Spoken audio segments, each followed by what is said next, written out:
नरेंद्र मोदी को क्या डेवलपमेंट के बातें करो बोले तो फिर से हिंदू मुसलमान कर रहे हैं। अरे सारी दुनिया को मालूम है राम मंदिर का लाख खोले थे कौन? राजीव गांधी। तो ये पार्टी जो लाख खोली थी और ये पार्टी सबके आस्था में भरोसा करती, गंगा जमुना तहजीब में भरोसा करने वाली पार्टी कांग्रेस, अनेकता में एकता बोलने वाली कांग्रेस, राइट। हमारा जो दस्तूर है, कॉन्स्टिट्यूशन है, हमारा जो आइन है वो बोलने वाला क्या है? अनेकता में एकता है। हम सेकुलर है, हर मज़हब की इज़्ज़त है, मुसलमान एक आंग है तो हिंदू एक आंग है। ये तमाम बातें कांग्रेस बोला। आप बैठ के पॉलिटिकल पोलराइजेशन करने के लिए फिर से हिंदू मुसलमान कर रहे हैं आप। ये बात पे कोई दम है? कांग्रेस पार्टी कहीं को लाख डालता साहब। आप पहले भी एक बात बोले, कांग्रेस गवर्नमेंट आए तो मंगलसूत्र लेता। अरे भाई मंगलसूत्र कहीं को लेते भाई? हम 60 साल में लिए थे। इंदिरा गांधी अपना सोना बेच के पाकिस्तान और चाइना की जंग हुई तो पैसे दिए थे। हाँ, सोनिया गांधी अपना मंगलसूत्र कुर्बान देश के लिए करे, क्योंकि उनका पति जो राजीव गांधी है देश के लिए शहादत दिया। ऐसी पार्टी को मंगलसूत्र दीवाने बाता, मुसलमान ज़्यादा बच्चे पैदा करते। अरे तू क्या करा ये बोल रहे भाई? बीजेपी देश के लिए क्या करी? तेलंगाना के लिए क्या करी? करीमनगर के लिए क्या करी? सिकंदराबाद के लिए क्या करी? ये बात करो आप। कभी भी डिवाइड एंड रूल तोड़ने की बात करते आप। सबको आवाम का कहना है कि कांग्रेस को वोट क्यों दे? इसलिए कि 10 साल की जो हुकूमत है उसके अंदर कोई डेवलपमेंट नहीं हुआ। बीआरएस की गवर्नमेंट ने करी और बीजेपी गवर्नमेंट ने करी।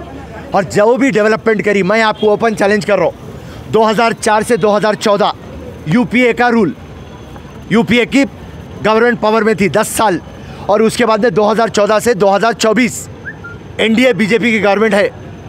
दोनों 10-10 साल को तोलेंगे, कहाँ पे तरक्की हो देखेंगे। आप बोलते हैं हिंदुस्तान 5 ट्रिलियन की बात करते आप। 80 करोड़ लोग 5 लाख का चावल लेते, 5 किलो, माफ़ी चाहता हूँ, 5 किलो का चावल लेते। जब 80 करोड़ जने 5 किलो के चावल के ऊपर निर्भर करते, ये देश कैसा आगे बढ़ सकता साहब? सो सिर्फ बलवा है, जुमला है। और देखेंगे कांग्रेस को क्यों वोट डालना। कांग्रेस एक पार्टी है जो तरक्की लाई। कांग्रेस जो एक पार्टी है अमन शांति और सबको लेके चलने की एक पार्टी है। अगर से हिंदुस्तान में जो बात कभी भी आती, अनेकता में एकता, और हिंदुस्तान एक रेनबो है, ये सिर्फ कांग्रेस के पावर में आने से हो सकता। यहाँ पे ना छोटा ना बड़ा, ये कांग्रेस पार्टी है साहब। सब सिकंदराबाद में 27% मुसलमानों की आबादी है। अगर नागेंद्र साहब जीत के आते हैं तो मुसलमानों के लिए क्या रखेंगे? देखिए, मुसलमानों के लिए हमारी मैनिफेस्टो में जो हम वादे करें वो बराबर हम निभाएंगे। 4% का जो रिजर्वेशन है एजुकेशन में और जॉब्स में, ये बराबर हम उसको कायम रखेंगे। नरेंद्र मोदी और अमित शाह कितना भी चीख लो, मुसलमान का रिजर्वेशन ले लेते। नामुमकिन है मुसलमान का रिजर्वेशन मुसलमानों के पास से लेना, और कांग्रेस पार्टी ये रिजर्वेशन दी। रही बात MSME, micro small medium enterprises, youngsters को लगा के देंगे हम, स्किल डेवलपमेंट कराएंगे हम, ज़्यादा से ज़्यादा नौकरियों की तलाश करेंगे हम, ज़्यादा से ज़्यादा लोन देंगे हम, और ज़्यादा से ज़्यादा इंसाफ़ी करने की कोशिश करेंगे हम साहब। और नरेंद्र मोदी करीमनगर में आज फिर प्रेस का खिताब करते हुए और एक बात कह दिया कि बीआरएस और कांग्रेस दोनों मिलकर है, इसके ऊपर कहाँ तक सही है? अरे बाबा, ये बीआरएस कांग्रेस मिलके है, बीजेपी कांग्रेस मिलके है, ये बातों में कोई दम नहीं है साहब। 10 साल का आप राज करे, आज आके आवाम को बोलो मैं ये डेवलपमेंट करा, कॉलर उठा के आप बात करो। आप डेवलपमेंट की आधार पे तो आप बात नहीं कर सकते, राइट। और सारी दुनिया को पता चल गया कि यहाँ पे डेमोक्रेसी नहीं है, यहाँ पे डिक्टेटरशिप है, यहाँ पे डर है, यहाँ पे आराम नहीं है। ये बात सब समझ गए। सो ये बात प्रधानमंत्री को शोभा नहीं दे रहा, और लोग थक चुके हैं। हम सुबह से रात तक आवाम में रहते, आवाम एक ही बात बोल रही है। हाँ साहब, करेक्ट बोल रहे हैं फिरोज़ भाई आप।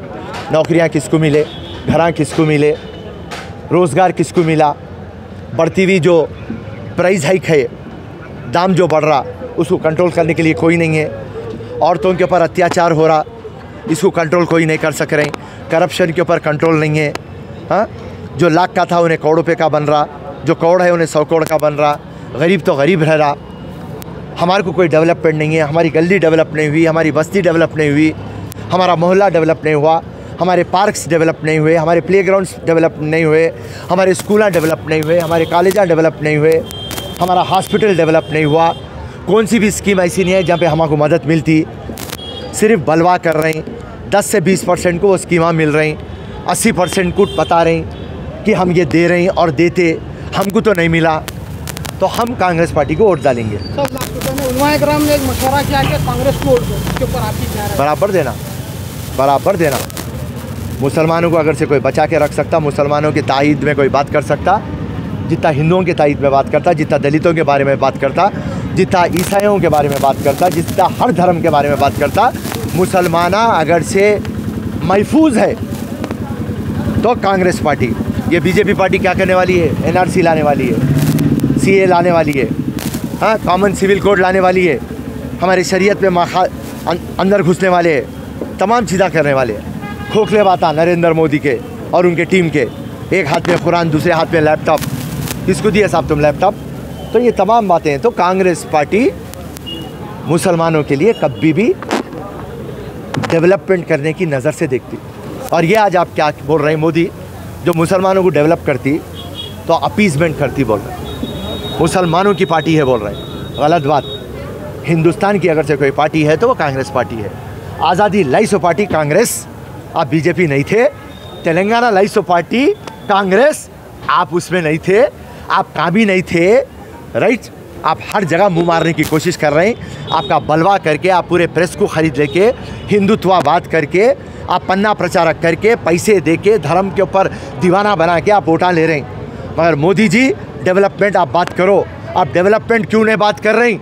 ये हमारा एक प्रश्न है जो हिंदुस्तान की आवाम अब समझ जी। साहब ये लास्ट क्वेश्चन है, दिल्ली चौराहों पे फिरकर एक आवाम को मैसेज दे रहे हैं कि अगर दानम नागेंद्र को वोट देंगे तो वो फिर से बीजेपी जाएगा, ये क्या कहेंगे? अरे बीजेपी कहीं को जाता भाई, नागेंद्र तेलंगाना मत कांग्रेस की है। कांग्रेस पार्टी की बारे में लोकसभा में बात करेंगे। कांग्रेस पार्टी जो पावर में है उसको छोड़ के बीजेपी में कहीं को जाते साहब? क्या आने का है? चलो नागेंद्र, चलिए समझो बीजेपी पार्टी में जाता, क्या उसको मिनिस्टर बनाते? क्या बनाते? कांग्रेस पार्टी उसको मिनिस्टर बनाती। ये बात आप याद रखिए। तो नागेंद्र पहले से कांग्रेसी थे, याद रखिए। अगर से नागेंद्र को आप काटेंगे तो उसके अंदर से कांग्रेस निकलेगा, दिल चीरेंगे तो उसके अंदर से सोनिया गांधी निकलती। अब मजबूरी के आलम में चले गए जब बीआरएस में, मगर उनका दिल नहीं लग रहा था तो उन्होंने बोले हमारे सामने और सबके सामने चारमीनार पे ठहर के, मेरा जिस्म बीआरएस में था मगर मेरा दिल कांग्रेस में था। तो अब मैं वापस मेरे घर को आ गया, बस मेरे को अब सुकून दिख रहा, मेरे को मज़ा आ रहा। तो वो नागेंद्र है। वो नागेंद्र कहीं को जाता रहे भाई, बीजेपी नहीं जाता, नामुमकिन, बेकार के बातें हैं। तो मैं पूरे केटीआर रहने दो, हमारा केसीआर रहने दो, नरेंद्र मोदी रहने दो, अमित शाह रहने दो, किशन रेड्डी, अरे मेरे बाबा, हाँ, आवाम के डेवलपमेंट में बात करेंगे। डेवलपमेंट डेवलपमेंट डेवलपमेंट वो बात करो, दीवाना बकवा मत करो और लोगों को दीवाना न को बनाओ। अब लोगों में शरूर आ चुका है, अवेयरनेस आ चुका है। अब ये टाइम कुछ रिज़ल्ट अलग होगा और यहाँ से तो बीआरएस ख़त्म हो जाएगा और वहाँ से भी इंशाल्लाह बीजेपी ख़त्म हो जाएगी। मुख्तलिफ इलाकों का दौरा किया आज हम पूरा रेड हिल्स फिरे हैं और रेड हिल्स की हर एक एरिया हम कवर, वीरनगर हो, चिंतल बस्ती, एसी घाट, जंगम बस्ती, देवी बाग, हर जगह हम जा चुके हैं। और हर जगह से आवाम का एक ही बोलना है, अब की बार कांग्रेस सरकार। जय हिंद, जय कांग्रेस, जय रेवंत रेड्डी, जय राहुल गांधी।